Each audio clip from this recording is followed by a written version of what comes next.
पिछले वीडियो में हमने जिंक कार्बोनेट के कैल्सिनेशन को समझा। इसे जिंक ऑक्साइड देने के लिए लिमिटेड एयर में हीट किया जाता है और फिर कार्बन जैसे रिड्यूसिंग एजेंट्स की मदद से ऑक्साइड को उसके मेटल के रूप में रिड्यूस किया जाता है। दूसरे स्टेप को देखिए जिसमें ऑक्साइड को उसके मेटल तक रिड्यूस किया गया है। कार्बन को रिड्यूसिंग एजेंट की तरह इस्तेमाल करने की बजाय कभी कभी हाईली रिएक्टिव मेटल्स जैसे कि सोडियम और एल्यूमिनियम भी इस्तेमाल किए जाते हैं। ऐसा क्यों?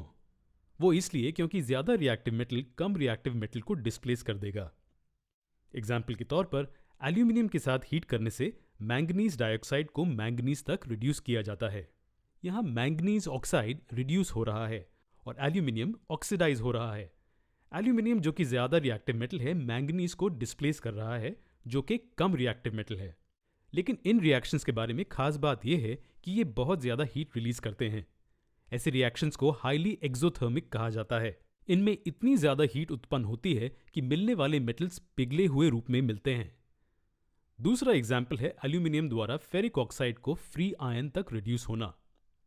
यह रिएक्शन का यूज होता है रेलवे ट्रैक्स जोड़ने के लिए या मशीन पार्ट्स में आए क्रैक्स को फिक्स करने के लिए। ऐसे रिएक्शंस जिनमें ज्यादा रिएक्टिव मेटल कम रिएक्टिव मेटल को डिस्प्लेस करते हैं उन्हें थर्मिट रिएक्शंस कहते हैं। तो अब तक हमने देखा कि एक्टिविटी सीरीज में नीचे और बीच के मेटल्स को कैसे एक्सट्रैक्ट करते हैं, लेकिन एक्टिविटी सीरीज में ऊपर के मेटल्स को कैसे एक्सट्रैक्ट करते हैं इसे हम अगले वीडियो में देखेंगे।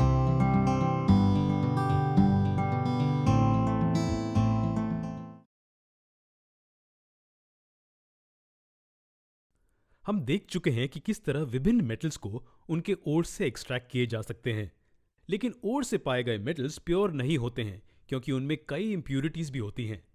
इन इंप्यूरिटीज को मेटल्स से निकालने के प्रोसेस को रिफाइनिंग कहते हैं। यहां कई प्रोसेसेस हैं जो मेटल्स को रिफाइन करने के लिए यूज किए जाते हैं, लेकिन सबसे आम प्रोसेस इलेक्ट्रोलिटिक रिफाइनिंग है।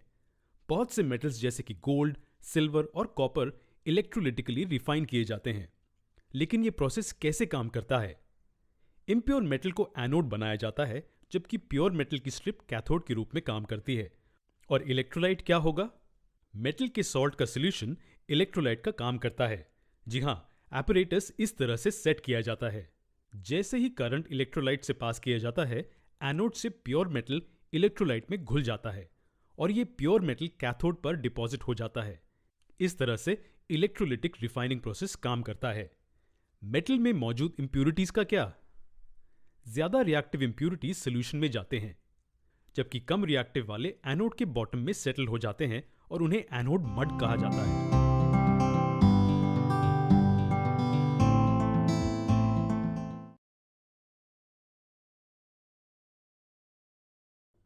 क्या आपको कोरोजन याद है? आसपास के वातावरण के साथ हुए केमिकल रिएक्शन से मेटल के खराब होने को कोरोजन कहते हैं। आसपास का वातावरण पानी, मॉइस्चर या फिर एसिड भी हो सकते हैं। आपने नोटिस किया होगा कि चमकदार आयरन रॉड पर कुछ महीनों बाद रेडिश ब्राउन पाउडर आ जाता है। इसे रस्टिंग ऑफ आयरन कहते हैं और यह बहुत आम एग्जाम्पल है कोरोजन का। आयरन ऑक्सीजन के साथ रिएक्ट करता है आयरन ऑक्साइड देने के लिए। रस्टिंग ऑफ आयरन कोरोजन का सिर्फ एक एग्जाम्पल है। लेकिन चलिए इसे थोड़ा और डिटेल में समझते हैं। कौन सी कंडीशंस में आयरन रस्ट पकड़ता है? हम एक आसान सा एक्सपेरिमेंट परफॉर्म कर सकते हैं इसके आंसर को समझने के लिए। हमें 3 टेस्ट ट्यूब्स की जरूरत होगी और हर एक टेस्ट ट्यूब में एक साफ आयरन नेल यानी कि लोहे की कील रखें। अब पहले टेस्ट ट्यूब में कुछ पानी डालें और उसे बंद कर दें।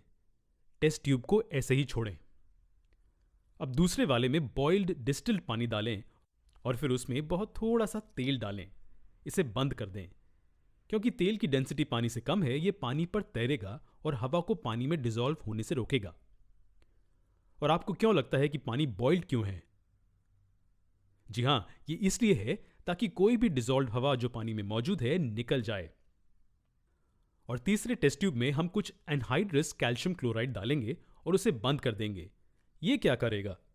ये हवा में से नमी को एब्जॉर्ब कर लेगा। तो पहले टेस्ट ट्यूब में आयन, नमी और हवा दोनों के संपर्क में है।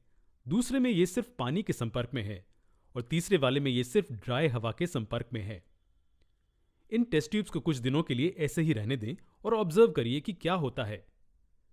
हम देखेंगे कि पहले वाले में आयरन रस्ट हो जाता है जबकि दूसरे वाले और तीसरे वाले में नहीं होती। ये हमें क्या बताता है?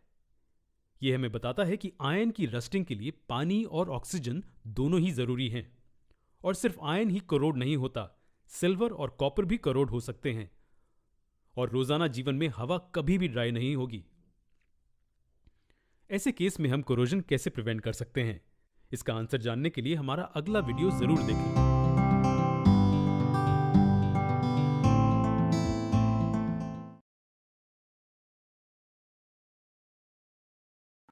क्या हम किसी भी चीज को कोरोजन से बचा सकते हैं? खासकर अगर हम आयन की बात करें, हम उसे रस्ट होने से बचा सकते हैं अगर हम उसे हवा और पानी के कांटेक्ट में न आने दें तो। लेकिन हम जानते हैं कि ऐसा हर बार मुमकिन नहीं, इसलिए हमें दूसरे तरीके सोचने पड़े। ऐसे कई तरीके हैं जिससे हम आयन को रस्ट से बचा सकते हैं। एक तरीका है उसकी सरफेस को ग्रीज, पेंट, वार्निश या इनामल से कवर करना। दूसरा तरीका है उसे गैल्वेनाइज करना। गैल्वेनाइजेशन एक मेथड है जिसमें हम स्टील या आयन पर जिंक की पतली कोटिंग करते हैं ताकि वो रस्ट ना पकड़े। जी हां, इलेक्ट्रोप्लेटिंग के प्रोसेस द्वारा आयन की सरफेस पर जिंक की एक पतली लेयर डिपॉजिट की जाती है। क्योंकि हवा से जिंक करोड नहीं होता, वो आयन को करोड होने से बचाता है। क्या आप कोई और तरीका सोच सकते हैं? एक और दिलचस्प तरीका है उसे एक एलॉय में बदल दें। एलॉय दो या उससे ज्यादा केमिकल एलिमेंट्स का यूनिफॉर्म मिक्सचर होता है जिनमें से कम एक मेटल होता है। एलॉय बनने से एक मेटल की प्रॉपर्टीज बेहतर हो जाती हैं। एग्जाम्पल के तौर पर जब आयन को निकल और क्रोमियम के साथ मिक्स किया जाता है, हमें स्टेनलेस स्टील मिलता है। स्टेनलेस स्टील मजबूत होता है और उसे ज्यादातर रस्ट नहीं लगता। इसी कारण उसे हजारों चीजों के लिए यूज किया जाता है। एक एलॉय दो या उससे ज्यादा मेटल्स या तो फिर एक मेटल और एक नॉन मेटल का होमोजीनियस मिक्सचर होता है। ज्यादातर एलॉयज मेटल्स को पहले पिघलाकर और फिर उन्हें मिक्स करके बनाए जाते हैं। आमतौर पर जरूरी मेटल को पहले पिघलाया जाता है और फिर उसमें दूसरे एलिमेंट्स जरूरी मात्रा में मिलाए जाते हैं और फिर उसे रूम टेम्परेचर पर ठंडा किया जाता है।